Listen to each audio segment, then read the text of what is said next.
Pertama saya ucapkan barakallahu lakuma wa baraka alaikuma wa jama'a bainakuma fi khair. Barakallahu lakuma, berikan berkah kepada mereka berdua ya Allah. Wa baraka alaikuma, berikan berkah dalam mengharungi kehidupan senang dan susah, lapang dan sempit. Wa jama'a bainakuma fi khair, disatukan dalam kebaikan. Hadis sunnah Nabi Muhammad sallallahu alaihi wasallam. Pertama, mesti difahami bahwa karena jodohlah engkau bertemu, bukan karena bertemu lalu berubah menjadi jodoh. Karena bertemu lalu berjodoh, atau karena ada jodoh maka bertemu? Karena ada jodoh maka bertemu. Berapa banyak orang yang bertemu tapi tak berjodoh? Berapa banyak orang yang berjodoh baru sekali bertemu langsung jadi? Tapi jangan gara-gara ini lalu tidak usaha. Nah, ini yang jomblo-jomblo besok nyantai aja. Nanti nggak ada usaha. Bukan pertemuan yang membuat jodoh, tapi jodohlah yang buat bertemu. Makanya harus ada ikhtiar dan usaha. Ini jodoh saya, bahwa saya sudah dikasih air hari ini 2 botol 1 gelas dengan permen. Ini jodoh saya, rezeki saya ini. Tapi kalau saya tidak berusaha untuk mengambilnya, membukanya, rupanya kosong.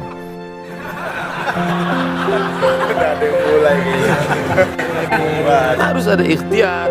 Allah kasih mata, Allah kasih telinga, Allah kasih tenaga, Allah kasih kudrat kemampuan, Allah kasih iradat kehendak. Maka gunakanlah potensi yang ada.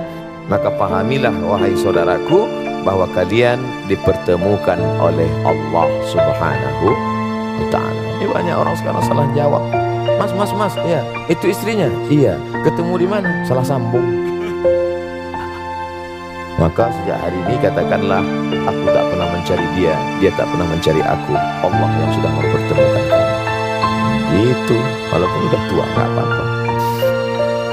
Setelah yakin bahwa itu adalah skenario kehendak Allah, yang kedua, khuliqatil mar'atu min dhila', perempuan itu diciptakan dari tulang rusuk yang bengkok.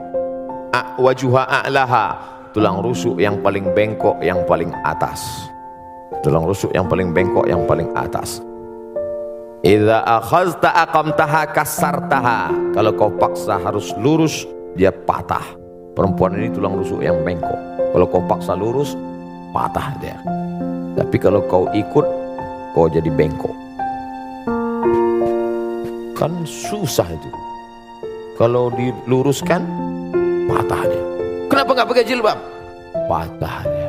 Maka pakai lembut lah, pakai jilbab ya. Tak usah saya ajari, paham lagi kalian tuh. Pandai-pandai. Yang ketiga, man tazawwaja faqad istakmala nisfal iman. Siapa yang menikah, dia sudah menyempurnakan setengah iman. Iman itu 100%. Siapa yang sudah menikah, imannya sudah download 50%. Sisanya bukan menikah lagi. Ini perlu saya luruskan ibu-ibu, karena banyak sekarang jamaah yang sudah pandai menafsirkan sendiri.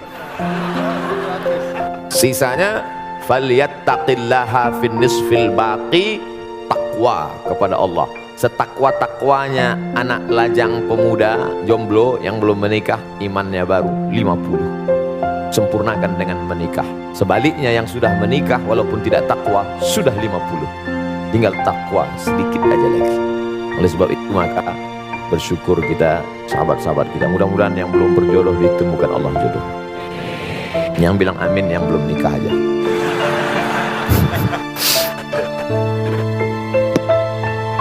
Masih ada, ini baru 3. Yang keempat, dulu ketika engkau sendirian wahai saudaraku, yang kau urus solatmu saja, yang kau urus jilbabmu saja. Oh, tak pakai jilbab. Tapi setelah kau menikah, sekarang ada beberapa gerbong kereta di belakangmu, tanggung jawabmu besar. Dulu yang penting sholat sudah, tapi sekarang kau sudah menjadi imam. Berusahalah menjadi imam yang baik. Yang kelima, nikah dalam Islam bukan hanya seks, tapi ada yang lebih bermakna daripada itu. Ada amal yang mengalir. Yang tadi rajin sholat duha, stop kalau mati. Yang rajin baca zikir doa, habis kalau mati. Tapi yang menikah ada amal yang tidak mati. Waladun salihun, anak yang soleh. Mudah-mudahan dari kalian berdua dan yang lain-lain diberikan Allah anak-anak yang soleh dan soleh. Amin ya rabbal alamin. Berikutnya pertanyaan Amar. Assalamualaikum warahmatullahi wabarakatuh. Waalaikumsalam. Selamat pagi Pak Ustadz. Selamat pagi semuanya. Ketemu lagi kita Pak Ustadz. Kemarin saya pernah bertanya sama Pak Ustadz, dan saya tidak pernah bosan untuk bertanya lagi sama Pak Ustadz. Baik. Saya tertarik sekali dengan ceramah Pak Ustadz barusan yang tentang ngerusak diri fisik maupun metafisik. Dan saya mengakui juga dulu, ini juga untuk menjadi contoh untuk semua saudara-saudara di sini. Saya mengakui kalau saya tidak berdaya dengan adiksi saya. Waktu itu saya belum pernah melihat, mendengar, dan salah pergaulan. Hingga saya tiba-tiba ditarik oleh pihak yang berwenang. Dan sampai situ saya mulai belajar, dan sekarang saya menemu istri saya yang paling cantik, yang sedang hamil kembar. Doain semoga anak kami semoga sehat. Amin, amin. Dan pertanyaannya adalah, adakah ilmu atau aturan Pak Ustadz agar kita tetap bisa istiqomah di jalan yang benar dan baik menurut Islam? Terima kasih. Assalamualaikum warahmatullahi wabarakatuh. Sahabat Nabi SAW yang sudah masuk Islam itu apa yang mereka lakukan? Mereka belajar. La ilaha illallah. Tapi lihat pangkal ayatnya, bukan ujuk-ujuk langsung la ilaha illallah. Fa'lam annahu la ilaha illallah. Berilmu dulu. Kami belajar melalui medsos, bagus. Tapi hadir tanya. Jangan baca sendiri, dengar sendiri, pahami sendiri, simpulkan sendiri, nyasar sendiri. Harus berguru. Man la syaikha lahu fasyaitanu syaikhuhu. Siapa yang tidak berguru, setan gurunya. Baca Quran aja bisa salah keliru, apalagi memahami isi Al-Quran.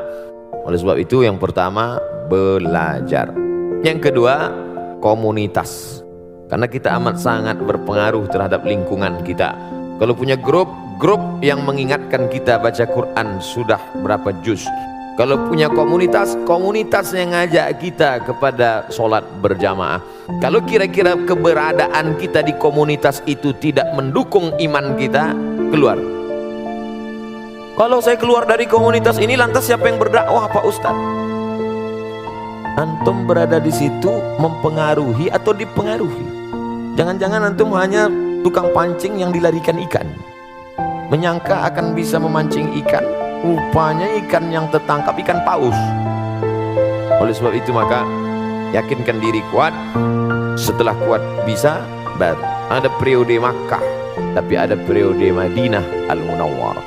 Setelah kuat, yakin, maka komunitas-komunitas yang kira-kira bisa dipengaruhi.